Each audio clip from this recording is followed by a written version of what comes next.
இன்றைக்கு ஒரு முக்கியமான செய்தி வெளியாகி இருக்கிறது. காசாவிலே நடைபெற்ற தாக்குதல்களில் பல தாக்குதல்கள், ஒட்டுமொத்தமான தாக்குதல்களே அனைத்து மனிதநேயமிக்க மக்களுடைய மனதை புண்படுத்தி இருக்கக்கூடிய நேரத்தில் பட்டு பயங்கரமான ஒரு தாக்கத்தை உண்டாக்கிய, யாராலும் ஏற்றுக்கொள்ள முடியாது என்று நினைக்கிற அளவுக்கு பல பேருக்கு மன அழுத்தத்தை தந்த ஒரு படுகொலை தான் ஹிந்து ரஜப் என்று சொல்லக்கூடிய இந்த குழந்தையினுடைய படுகொலை. இந்த குழந்தை ஷஹீதாக்கப்பட்டால் அவளுடைய மரணம் யாரும் எதிர்பார்க்காத விதமாக கொடூரமாக நிகழ்த்தப்பட்டது இஸ்ரேலிய மிருகங்களால். எந்த அளவுக்கு என்று சொன்னால், இந்த குழந்தை ஹிந்து ரஜப் இந்த இடத்தில் இந்த காரில் பயணிக்கிறது என்று சொல்லப்பட்டது மிக தெளிவாக அங்கிருக்கக்கூடிய பாதுகாப்பு துறைக்கு, சிவில் பாதுகாப்பு துறைக்கு அறிவிக்கப்பட்டிருந்த நிலையில காரிலே தப்பி அவளும் அவருடைய குடும்பத்தினரும் பயணித்துக் கொண்டிருக்கிறார்கள் என்கிற செய்தி கேள்விப்படுகிறது. அந்த நேரத்தில் திடீரென தாக்குதல் நடத்தப்படுகிறது இஸ்ரேலிய ஆக்கிரமிப்பு பயங்கரவாத ராணுவத்தினால். அந்த தாக்குதலில் காரில் இருந்தவர்கள் கொல்லப்பட்டார்கள். இதே நேரம் உடனடியாக அந்த இடத்திற்கு அங்கிருக்கக்கூடிய செம்பிறை சங்கத்தை சேர்ந்த சகோதரர்கள் சென்று விடுகிறார்கள். சென்றவர்கள் பார்க்கிறார்கள். பார்க்கும்போது அத்தனை பேரும் கொல்லப்பட்டிருக்கும் போது அந்த இடத்திலே இருந்த ஹிந்து ரஜப் குற்றையிலும் கொலையுருமாக உயிரோடு தான் இருக்கிறார்.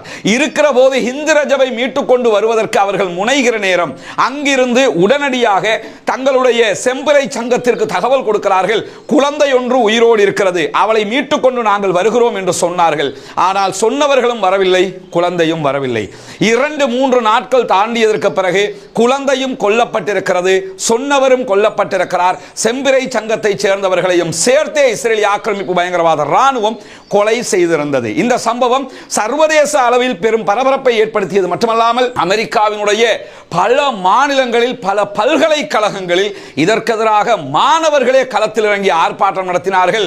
இன்னும் சொல்ல போனால் அமெரிக்காவினுடைய பல்கலைக்கழகங்களில் சில பல்கலைக்கழகங்கள் தங்களுடைய பல்கலைக்கழக வளாகங்களுக்கு ரஜபினுடைய பெயரை வைத்திருந்ததையும் நாம் பார்க்க முடியும். இப்படியான ஒரு நேரத்தில் தான் பெல்ஜியம்ல இருக்கக்கூடிய ஒரு அமைப்பு Rajab foundation, Hindu Rajab foundation என்கிற ஒரு ஃபவுண்டேஷனையும் உருவாக்கி இருக்கிறார்கள். இந்த சம்பவங்கள் எல்லாம் நடந்து கொண்டிருக்கும் போது இன்றைக்கு நாம் பார்க்க இருக்கிற மிக முக்கியமான சம்பவம் என்னவென்று சொன்னால், இந்த குழந்தையை கொன்றொழித்த மாபாதக செயலிலே ஈடுபட்ட கொடூரன் இலங்கையில் இருக்கிறான் என்கிற ஒரு செய்தி இன்றைக்கு வெளியாகி இருக்கிறது. எனக்கு பின்னால் நீங்கள் பார்க்கிற இந்த செய்தி டெய்லி மிரர் ஆங்கில பத்திரிகை இன்றைக்கு வெளியிட்டிருக்கக்கூடிய செய்தி தான்.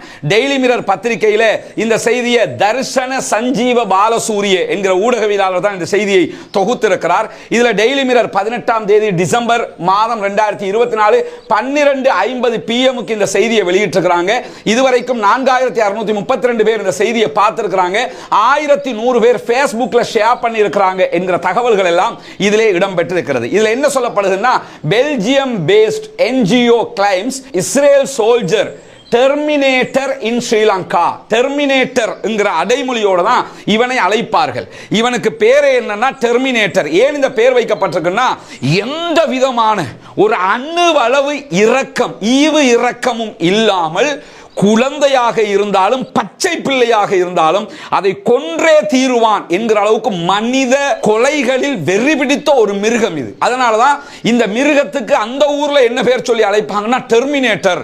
கொலை செய்யறதுல இவன மாதிரி யாருமே இல்லை என்று பயங்கரமான ஒருவனுக்கு வைக்கப்பட்டிருக்கக்கூடிய ஒரு பேர் தான் டெர்மினேட்டர். அதை சொல்லித்தான் Belgium based NGO claims Israel soldier terminator in Sri Lanka என்று தலைப்பை இட்டிருக்கிறார்கள்.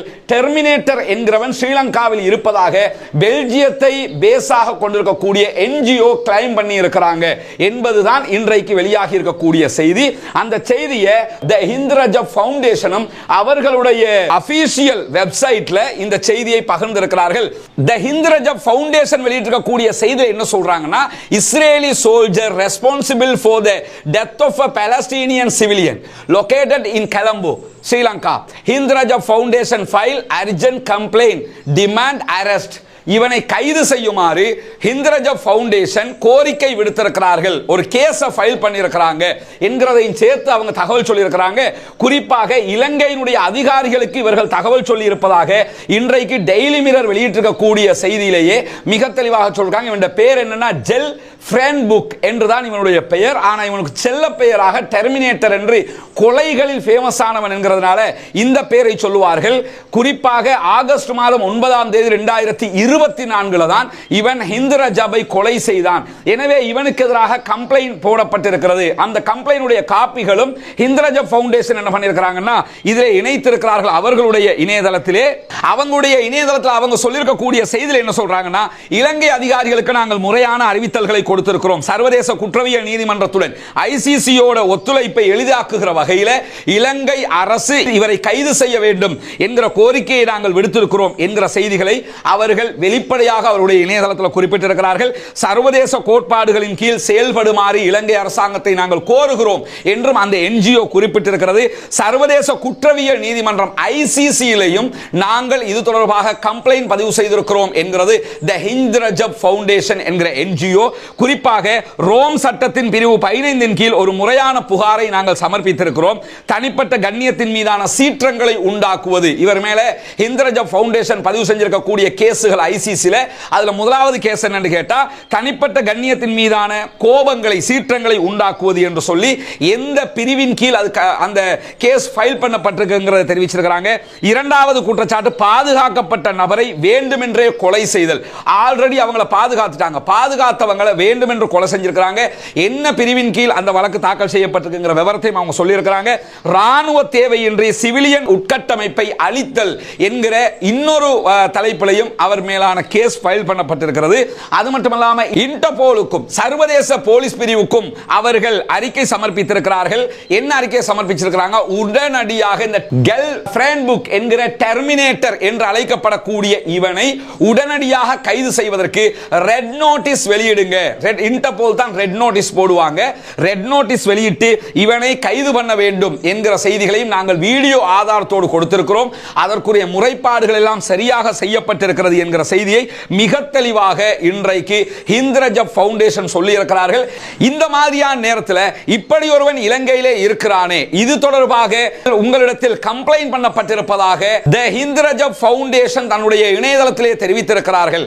இது பற்றிய உங்களுடைய கருத்து என்ன என்று சொல்லி தர்ஷன சஞ்சீவ பாலசூரிய டெய்லி மிரர் சார்பாக இலங்கை பொதுமக்கள் பாதுகாப்பு அமைச்சினுடைய செயலாளர் ரவி செனவிரத்ன அவர்களிடத்தில் கேட்டதாகவும் அதற்கு இப்படியான எந்த ஒரு முறைப்பாடும் எங்களுக்கு வரவில்லை என்று அவர் சொல்லி இருப்பதான செய்திகளையும் இன்றைக்கு தன்னுடைய ஆர்டிகல்ல டெய்லி மிரர் சொல்லி இருக்கிறாங்க. ஆனா தி ஹிந்த் ரஜப் ஃபவுண்டேஷன் மிக தெளிவாக நாங்கள் முறைப்பாடு செய்திருக்கிறோம் என்பதை சொல்லியும் இருக்கிறார்கள். சில நேரம் முறைப்பாடு முறையாக அவர்களுக்கு முறையான இடத்திற்கு கிடைத்திருக்காமலும் இருக்கலாம், கிடைத்தது ரவி செனவிரத்ன அவர்களுக்கு தெரியாமலும் இருந்திருக்கலாம். எனவே இந்த இடத்தில் நாம் செய்ய வேண்டியது என்ன?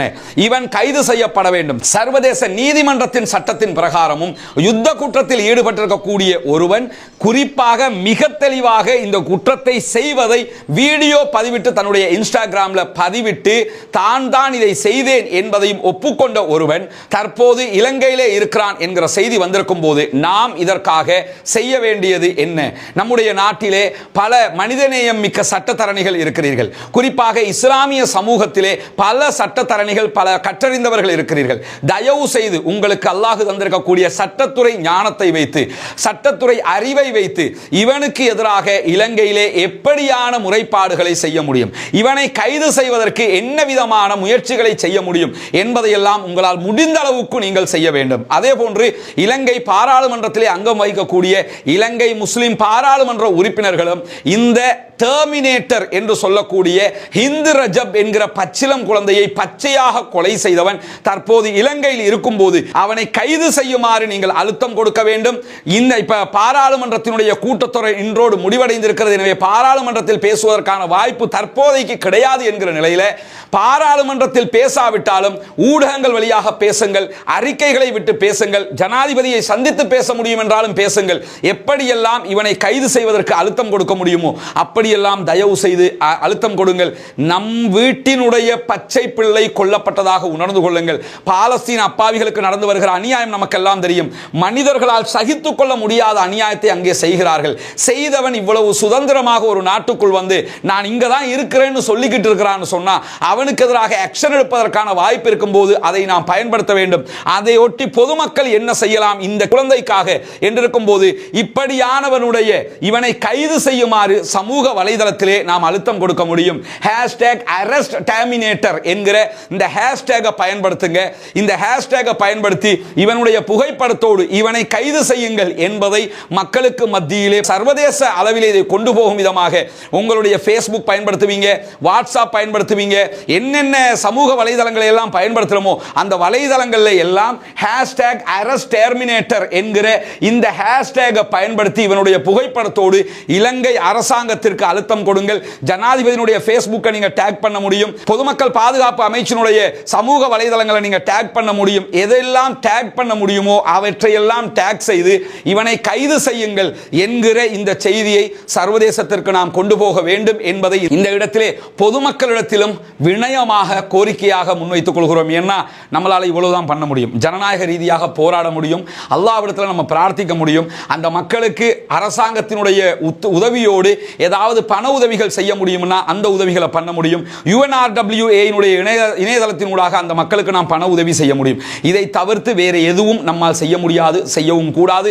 மார்க்கம் அதற்கு எந்த வகையிலும் நமக்கு அனுமதிக்கவும் இல்லை என்கிற நிலையில ஹிந்து ரஜபை கொலை செய்துவிட்டு சுதந்திரமாக சுற்றித் திரியக்கூடிய மனித மிருகத்தை கைது செய்யும் விதமாக #arrest terminator என்பதை பயன்படுத்தி இவனுடைய புகைப்படத்தோடு சோசியல் மீடியாவில் இந்த அழுத்தத்தை நாம் கொடுக்கும் போது கண்டிப்பாக இதுவும் பாலஸ்தீன மக்களுக்கு நாம் செய்கிற மிகப்பெரிய ஒரு காரியமாக மாறிவிடும் என்பதையும் இந்த இடத்திலே புரிந்து கொண்டு இன்றைக்கு வந்திருக்கக்கூடிய மேலதிக செய்திகள் என்ன என்பதையும் பார்க்க இருக்கிறோம். இன்றைக்கு வெளியாகி இருக்கக்கூடிய செய்திகளின் பிரகாரம் தொடர்ந்து 14வது நாளாகவும் ஜெனின் வெஸ்ட் பேங்க் பகுதிகளில் பாலஸ்தீன விடுதலை போராளிகளுக்கும் பாலஸ்தீனத்தினுடைய அதிகாரத்தை கையிலே வைத்துக் கொண்டிருக்கக்கூடிய ஃபத்தாஹினுடைய பாதுகாப்பு பிரிவுக்கும் இடையிலே தாக்குதல்கள் மும்முரமாக நடந்து வருகிறது.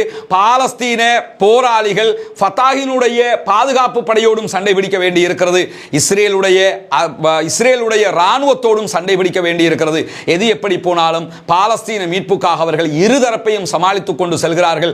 சகோதர சண்டை உள்ளே மூட்டப்பட்டிருக்கிறது. அந்த சண்டையிலிருந்து அவர்கள் வெளிவர வேண்டும் என்பதுதான் நம்முடைய பிரார்த்தனையாக இருக்கிற அதே நேரத்தில் இன்றைக்கு வெளியாகி இருக்கக்கூடிய மிக முக்கியமான தாக்குதலுடைய லிஸ்ட்டை நீங்க எடுத்து பார்த்தீங்கன்னா குறிப்பாக ஜபாலியாவினுடைய முகாம் பகுதிகளில் நடுப்பகுதிகளில் இன்றைக்கு நடைபெற்றக்கூடிய தாக்குதல்களில் இஸ்ரேலிய ஆக்கிரமிப்பு பயங்கரவாத ராணுவத்தின் மீது ஷெல் தாக்குதல்களை பாலஸ்தீன போராளிகள் நடத்தி இருக்கிறார்கள். அதிலே அவர்களுடைய ஆட்களை ஏற்றிக்கொண்டு சென்ற வாகனங்களை நாங்கள் அழித்திருக்கிறோம் என்கிற செய்திகளையும் வெளியிட்டிருக்கிறார்கள். அதே போன்று ஜபாலியா முகாமுக்கு மேற்கில் இருக்கக்கூடிய ஜியோனிச படையினுடைய காலாட்படையினுடைய 3 பேரை இன்றைக்கு ஒரே நேரத்தில் கொன்று குவித்திருக்கிறது இஸ்ரேலிய ஆக்கிரமிப்பு பயங்கரவாத ராணுவத்திற்கு எதிரான பாலஸ்தீன போராளிகளுடைய அடுத்த கட்ட தாக்குதலாக இது பார்க்கப்படுகிறது. அதே போன்று இஸ்ரேலிய ஆக்கிரமிப்பு பயங்கரவாத ராணுவத்திற்கு எதிராக 11 பேர் கொண்ட இஸ்ரேலுடைய ராணுவத்தினுடைய ஒரு பட்டாலியனை கன்னி வெடியில் சிக்க வைத்து ஒரு கட்டிடத்தையே அழித்து அவர்களையும் கொன்றொழித்திருப்பதாக இன்றைக்கு பாலஸ்தீன விடுதலை போராளிகள் வெளியிட்டிருக்கக்கூடிய அறிக்கையில் தெரிவித்திருக்கிறார்கள். அதே போன்று ரஃபாவினுடைய தென்மேற்கில் இருக்கக்கூடிய அல் அதர் என்கிற பள்ளிவாசலுக்கு அருகில ஊடுருவி கொண்டு வந்த இஸ்ரேலிய ஆக்கிரமிப்பு பயங்கரவாத ராணுவத்தினுடைய வெஹிக்கிள்ஸ் மீது கலிபர் வகையான குண்டு தாக்குதல்களை நாங்கள் நடத்தி இருக்கிறோம் என்கிற செய்திகளையும் இன்றைக்கு வெளியிட்டிருக்கிறார்கள். அஷ்கோலோன் பகுதிகளுக்கு இஸ்ரேலுடைய ஆக்கிரமிப்பு பகுதிகளுக்கு இன்றைக்கு ஜெருசலம் படைப்பிரிவினுடைய முஜாஹிதீன்கள் குண்டுவீச்சு தாக்குதல்களை நடத்தி இருக்கிறார்கள் என்கிற செய்திகளும் வெளியாகி இருக்கிற அதே நேரத்தில் ரஃபாவினுடைய கிழக்கு பகுதிகளில் ஜனீனா சுற்றுப்புற பகுதிகளில் இன்றைக்கு இஸ்ரேலிய ஆக்கிரமிப்பு பயங்கரவாத ராணுவத்தினுடைய வெஹிக்கிள் மேல யாசின் 105 என்கிற ஏவுகணை தாக்குதல்களை நடத்தி இருக்கிறார்கள் என்கிற செய்திகளும் வெளியாகி இருக்கிற அதே நேரத்தில் கிட்டத்தட்ட 4000 புதிய ராணுவத்திற்குரிய படைப்பிரிவுகளை பாலஸ்தீன விடுதலை போராளிகள் இணைத்துக் கொண்டிருக்கிறார்கள் என்கிற செய்திகளும் இன்றைக்கு வெளியாகி இருக்கிறது. கொஞ்சம் யோசிச்சு பாருங்க, ஒரு வருடத்திற்கு மேலாக நடைபெற்று வரக்கூடிய யுத்தத்தில் புதிதாக ராணுவத்திற்கு 4000 பேரை இணைச்சு அவங்களுக்கு பயிற்சி கொடுத்து அவர்களையும் யுத்தத்தில் பயன்படுத்திக் கொள்கிறார்கள் என்று சொன்னால் ராணுவத்தில் இவ்வளவு யுத்தம் நடந்து கொண்டிருக்கும் போதும் பாலஸ்தீனத்தில் இருக்கக்கூடிய இளைஞர்கள் இணைகிறார்கள் என்று சொன்னால் அவர்கள் தங்களுடைய நாட்டை மீட்டுக் கொள்வதற்காக போராடுகிறார்கள் என்பதை தவிர வேறு என்ன இருக்க முடியும் என்பதையும் இங்கே நாம் கவனிக்க வேண்டும். இப்படி மீண்டும் தங்களுடைய நாட்டை மீட்டுக் கொள்வதற்காக பாலஸ்தீன விடுதலை போராளிகள் களத்திலே நிற்கிறார்கள். களத்திலே ராணுவத்திலே ஆட்களை இணைத்துக் கொண்டும் இருக்கிறார்கள். எனவே போராட்டம் தொடர்கிற போது அவர்களும் தொடர்ந்து போராட போகிறார்கள் என்பதிலே மாற்றம் இருக்க போவதில்லை. அதே நேரத்தில் கத்தாரும் எகிப்தும் சேர்ந்து உண்டாக்கி இருக்கக்கூடிய சமாதான பேச்சுவார்த்தைகளில் இன்றைக்கும் பேச்சுவார்த்தைகள் நடைபெற்று வருகிறது. நாங்கள் ரொம்ப நெருக்கத்தில் சமாதானத்திற்கு இருக்கிறோம் என்கிற செய்திகளை இன்றைக்கும் பாலஸ்தீன விடுதலை அமைப்பை சேர்ந்தவர்களும் இஸ்ரேலுடைய அதிகாரிகளும் வெளியிட்டிருக்கக்கூடிய செய்திகளும் வெளியாகி இருக்கக்கூடியதை நம்ம பார்க்க முடியும். இன்றைக்கு வெளியாகி இருக்கக்கூடிய மிக முக்கியமான செய்திகளை தான் இதிலே நாம் பார்த்திருக்கிறோம். இன்ஷா அல்லாஹ் மேலதிகமான செய்திகள் வருகிற போது உங்களுக்கு மத்தியிலே அதையும் கொண்டு வந்து தருவதற்கு நாம் தயாராக இருக்கிறோம் என்கிற செய்திகளோடு முடித்துக் கொள்கிறோம்.